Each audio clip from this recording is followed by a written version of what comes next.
J'avais 8 ans quand Julien me poussa dans l'escalier et me cassa le poignet. Il pleura devant nos parents, jura que c'était un accident. Pourtant, c'est moi qu'on punit, accusé d'avoir provoqué la dispute. C'était toujours ainsi dans notre maison. Julien créait le chaos, et moi j'étais celui qui en payait le prix, soit en nettoyant derrière lui, soit en subissant la sanction. Julien, c'était le garçon au sourire éclatant, aux mensonges habiles, à l'auréole qu'aucun adulte ne remettait jamais en question. Moi, j'étais celui qui rendait l'air lourd, qui dérangeait l'équilibre fragile de la famille. Il avait le droit à tout. Sauter l'école, voler de l'argent dans le portefeuille de notre père, répondre à notre mère sans aucun respect. On appelait ça être un garçon. Moi, j'avais droit au sermon pour être trop sensible, trop émotif, trop. Si je pleurais, on me reprochait de faire des scènes. Si je défendais ma place, on m'accusait d'être la source des tensions qui empoisonnaient l'atmosphère familiale. À 13 ans, j'avais déjà appris à me taire. Ma chambre était mon refuge. Porte verrouillée, casque vissé sur les oreilles, cahier de cours étalé pour me distraire. Julien entrait quand il voulait, prenait CE qui l'intéressait, se moquait du reste. Mes parents, eux, ne levaient même plus les yeux. À chaque anniversaire, j'avais droit à une carte cadeau et une étreinte maladroite. Lui, on lui offrait des fêtes, du bruit, de l'attention. Chaque année, je rapetissais un peu plus à l'intérieur. À 17 ans, j'ai mis toutes mes affaires dans 2 sacs et je suis parti sans plan. J'avais fini de prétendre que cette maison était la mienne. Personne ne m'a retenu. Personne n'a appelé. C'était comme s'ils attendaient depuis toujours que je disparaisse. J'ai survécu grâce au canapé d'amis, à des petits boulots mal payés. J'ai appris à vivre avec presque rien, à m'habituer au silence. Ce n'était pas encore la liberté, mais ça en avait le goût. Des années plus tard, quand le monde s'écroula et que je n'avais plus nulle part où aller, j'ai eu la faiblesse de les appeler. Quand l'hôtel où je travaillais a fermé, ils ne nous ont même pas convoqués. Un simple mail groupé et un dernier salaire qui couvrait à peine 1 mois de loyer. 3 semaines pour trouver une solution. Ma colocataire fit ses valises en 2 jours, retourna chez SES Parents. Moi, je n'avais pas cette option. J'ai vendu CE que je pouvais, donné le reste. Et j'ai utilisé mes dernières économies pour acheter un vieux module de camping à poser sur mon pick-up. Ça fuyait quand il pleuvait, ça sentait le carton mouillé, mais c'était à moi. J'ai appelé ma mère, demandé si je pouvais me garer dans leur allée quelques semaines. Elle a hésité, dit qu'il y avait déjà trop de monde.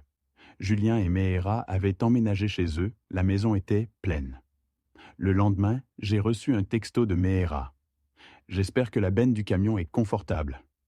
Alors j'ai trouvé un parking de supermarché qui ne remorquait pas les véhicules et j'y ai vécu. Je tirais un câble d'une prise de l'église quand personne ne regardait. Je me lavais dans une salle de sport ouverte 24h24. C'était le plus bas que j'ai connu. Mais dans CE Silence, j'ai appris à survivre sans demander. J'ai découvert CE dont j'avais réellement besoin. CE que je pouvais supporter. J'ai appris à dormir malgré les sirènes, à me réveiller sans peur. Je ne le savais pas encore, mais CE Module, celui dont il se moquait, était la première chose qui m'appartenait vraiment. Le travail est arrivé par l'ami d'un ami, dans un entrepôt de logistique à la ville voisine. Pas glamour.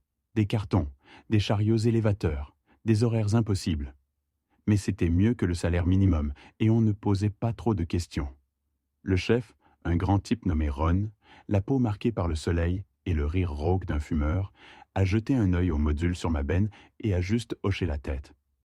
J'ai garé mon pick-up près de la clôture arrière, là où personne ne regardait 2 fois.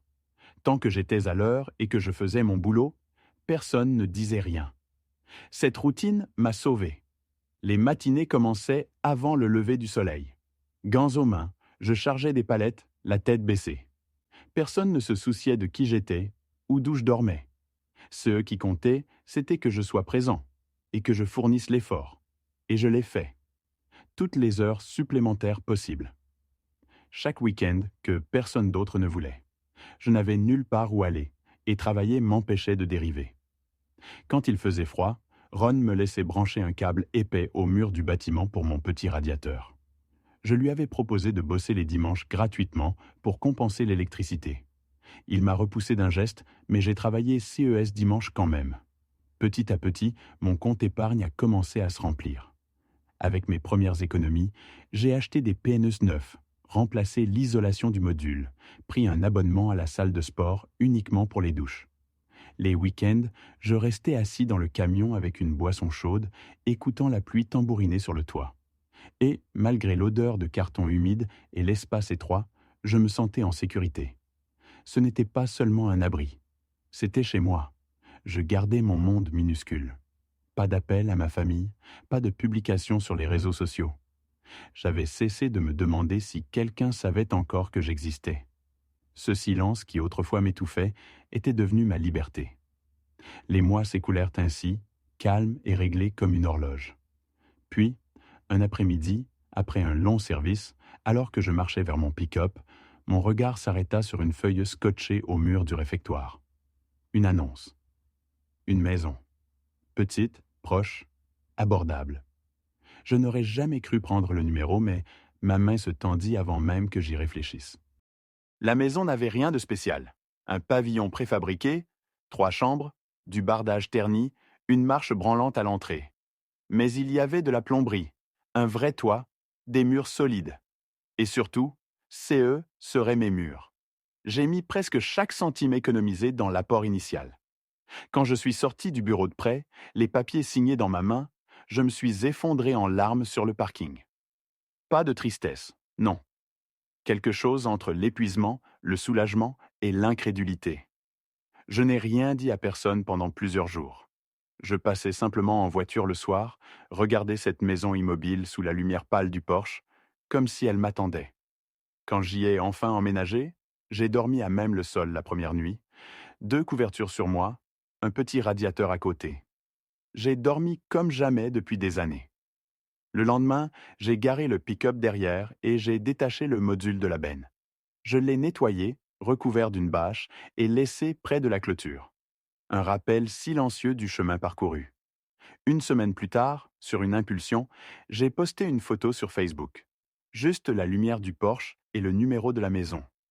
Légende, j'ai construit cette vie depuis la benne d'un camion. Je n'attendais rien. J'ai reçu quelques j'aime, un message d'un ancien collègue. Puis le silence. 3 semaines plus tard, ils ont débarqué. Julien, Meera, mes parents, tous ensemble, comme s'ils venaient à une réunion de famille. Je ne leur avais jamais donné mon adresse. Ils ne m'avaient pas demandé s'ils pouvaient venir.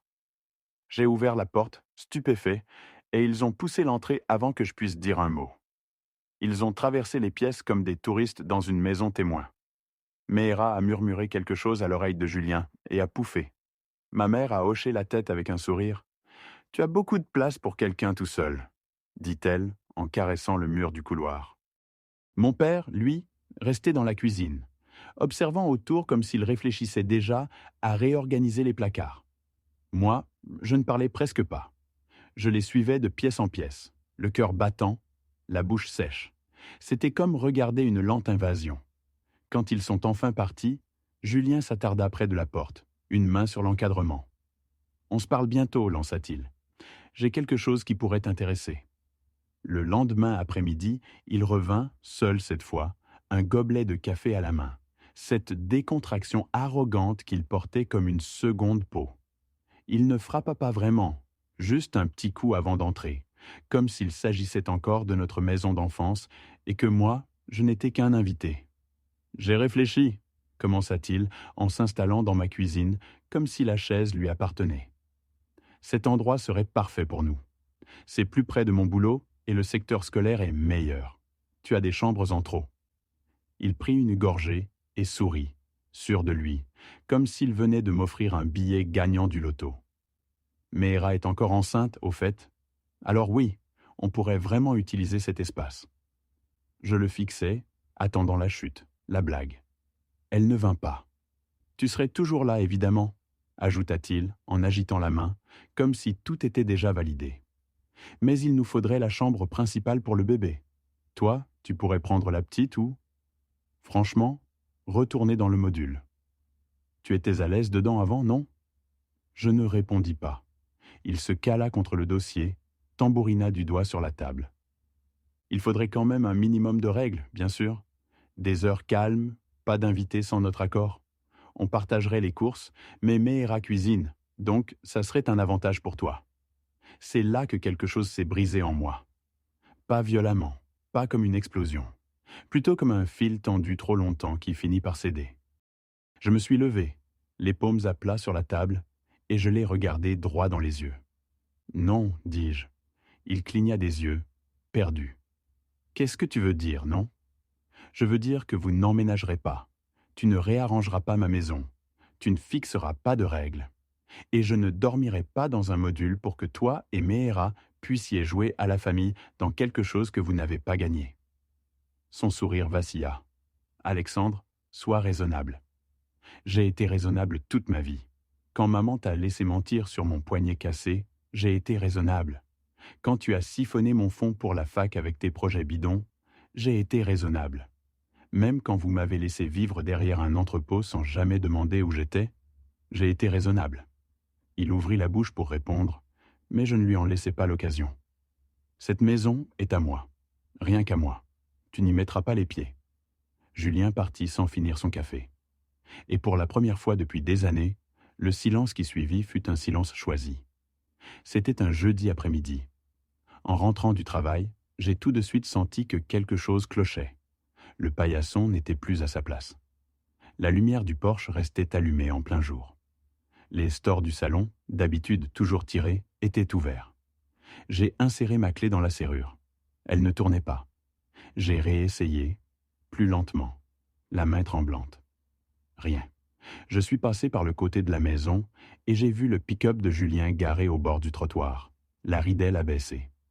À travers la fenêtre, j'ai aperçu Meera en train d'empiler des cartons dans mon couloir, comme si elle y avait toujours vécu. Julien apparut derrière elle, tenant une de mes couvertures.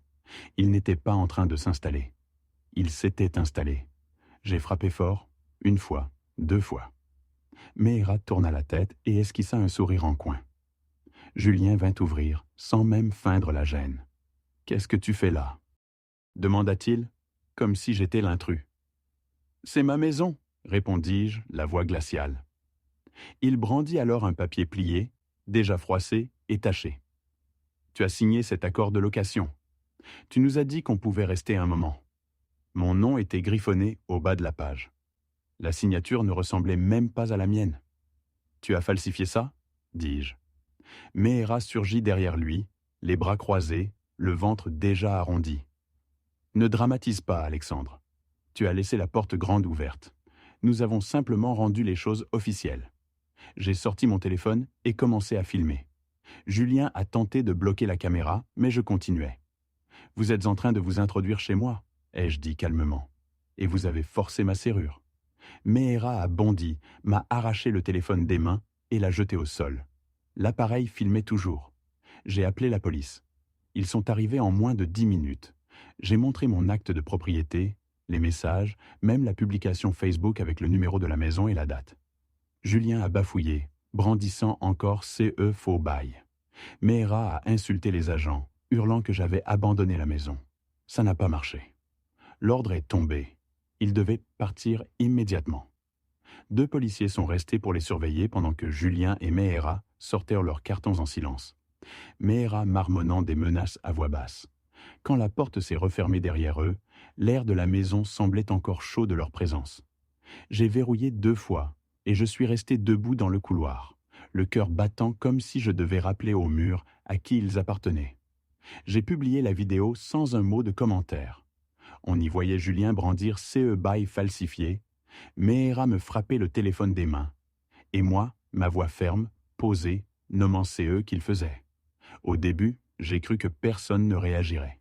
Mais les commentaires ont afflué. Des cousins que je n'avais pas vus depuis des années m'ont écrit. Une tante de Californie m'a envoyé un message. « Maintenant, tout s'explique. J'ai toujours compris qu'il y avait une raison à ta disparition. Même des collègues m'ont félicité. Bien joué. Fallait du courage. » Meera a disparu des réseaux. Julien est devenu silencieux. Mes parents, eux, n'ont plus posté leur traditionnelle photo de brunch dominical. Leur silence en disait long. Un soir, pourtant, mes parents se sont présentés sur mon perron. Pas d'avertissement. Pas d'excuses. Julien traverse une période difficile, dit ma mère. Toute cette histoire l'enfonce davantage. Tu as fait passer ton message, ajouta mon père. Tu ne pourrais pas tourner la page? Pour la famille? Je les ai regardés. Et, pour la première fois, je n'ai pas baissé les yeux. Je le fais pour la famille, ai-je répondu, celle qui n'a jamais tenté de me voler. Ils restèrent muets. À cet instant, Naomi, ma cousine, se gara dans l'allée. Elle descendit de voiture et se plaça à mes côtés sans un mot. Ce fut la dernière fois que mes parents cherchèrent à me culpabiliser. Ce week-end-là, je fis un double de la clé pour Naomi. Une semaine plus tard, Julien m'envoya un texto, comme si rien ne s'était passé. « On peut parler? C'est à propos des enfants et du loyer. » J'ai accepté de le rencontrer dans l'allée. Il est arrivé seul, les mains dans les poches, le regard fuyant. « Meera ne travaille plus, dit-il. Les enfants grandissent, le lait, les couches. On a juste du mal à suivre. Je ne te demande pas de nous héberger encore. Juste un peu d'argent. Même quelques centaines par mois, ça nous aiderait. » Je n'ai pas crié. Je ne me suis pas mis en colère. J'ai sorti mon ordinateur portable et ouvert mon tableur. Je lui ai montré la taxe foncière, l'assurance, les réparations déjà payées. Puis je lui ai montré la liste de mes futurs locataires. J'avais commencé à louer le studio du sous-sol à 2 collègues. Discrète, respectueuse, toujours à l'heure pour payer. « Je n'ai pas d'argent à donner, ai-je dit simplement. Je n'ai pas acheté cette maison pour devenir la banque de ceux qui ont tenté de me la prendre. » Julien n'a pas insisté. Il a hoché la tête, les lèvres serrées, et il est reparti vers son camion. Quelques jours plus tard, Meera passa en voiture devant la maison. La vitre ouverte, elle hurla des insultes. « Voleur! Traître! Ordure froide et stérile !» Sa voix résonnait dans la rue. Moi, je restais immobile, derrière le rideau de la cuisine, un torchon à la main. Je l'ai regardé s'éloigner sans bouger. Dans l'après-midi, mes 2 nouvelles locataires arrivèrent avec leurs valises et des sacs de courses. L'une d'elles avait préparé du pain et m'apporta une miche encore chaude, sans rien demander en retour. L'autre arrosait la pelouse chaque matin avant d'aller travailler. La maison se transforma peu à peu. Elle n'était plus vide ni envahie. Julien resta seul, debout dans l'allée, tenant son fils par la main. Je ne l'ai pas contacté. Je n'ai pas jubilé. Je n'en avais pas besoin. Le divorce fut rapide. Meera disparut, paraît-il en Arizona. Elle ne prit pas les enfants. Julien retourna vivre chez nos parents. D'après CE qu'on m'a dit, il parlait à peine. Mes parents cessèrent d'aller à l'église. Plus d'excuses, plus de photos de repas en famille. Leur silence pesait. Un soir, je m'assis sur mon perron, une tasse chaude entre les mains. Je n'étais pas heureux. Je n'étais pas en colère non plus. Juste calme. Fini. Quelques jours plus tard, Julien revint. Cette fois, il ne monta pas sur le perron. Il resta au pied des marches, les mains dans les poches, le regard fatigué. J'ai ouvert la porte sans l'inviter à entrer. Il ne demanda rien. « Je ne suis pas là pour la maison, dit-il. Je sais très bien que ça, c'est fini. J'ai attendu. »« C'est pour Lucas, ajouta-t-il. Il ne dort pas bien chez nos parents. Trop de bruit, trop de monde. Il m'a dit qu'il rêvait d'un endroit plus calme, qu'il lui manquait d'avoir un peu d'espace. » Mon regard se porta vers le camper, rangé sous l'arbre, propre, inutilisé. Je revis les nuits glaciales où j'y grelottais, la couverture tirée jusqu'au menton, persuadé que CES Parois de Fortune suffisait à me protéger. Cet abri m'avait appris à survivre quand personne d'autre ne m'avait tendu la main. « Je ne vais pas te le donner, dis-je. »« Je ne te le demande pas, répondit-il. » Je descendis les marches et l'emmenai jusqu'au jardin. Je lui dis qu'il pouvait garer le camper derrière la maison, là où je pourrais garder un œil. Mais il y aurait des règles. Pas de visiteurs bruyants, pas d'allées et venues suspectes, pas de séjours prolongés de personnes qu'il ne m'aurait pas présentées en face. J'écrivis tout, le fis signer, et nous enregistrâmes notre poignée de main. Julien n'opposa aucune résistance. Sa voix était basse. « Merci ? Vraiment ?» Je ne répondis pas. Je lui remis les clés et rentrai à l'intérieur. Le soir même, il s'installa. Le lendemain matin, j'entendis le bruit sourd d'un ballon de foot dans l'herbe. Une nuit, Bien après que les enfants se furent endormis, des bruits étouffés me parvinrent du camper. Je sortis, pensant trouver quelque chose de cassé. À la place, je découvris Julien, assis sur le plancher, les épaules secouées, les mains couvrant son visage. « J'ai tout détruit, murmura-t-il. Je l'ai laissé nous détruire. Et je t'ai laissé sombrer. » Je ne l'interrompis pas. Je ne posai pas la main sur son épaule. Je le laissai parler, vider sa douleur, jusqu'à ce que le silence s'étire entre nous comme un pont que nous savions tous deux impossible à traverser. « Je ne m'attends pas à ton pardon, dit-il. Je voulais juste que tu saches que je vois tout, maintenant. » Je hochai la tête une fois, puis je le laissai seul avec son chagrin. Les jours passèrent lentement. Les enfants restaient de plus en plus longtemps dans mon jardin. Ils arrosèrent les fleurs, dessinaient à la craie sur l'allée, m'apportaient des bouquets improvisés. Ils ne posaient pas de questions. Ils restaient là, tout simplement. Un dimanche après-midi, mes parents vinrent à leur tour. Pas de discours, pas de défense, juste des regards fatigués, humbles. « Nous avons eu tort, » dit ma mère. « Tu ne méritais pas ça. » Pour la première fois, ils ne demandèrent rien en retour.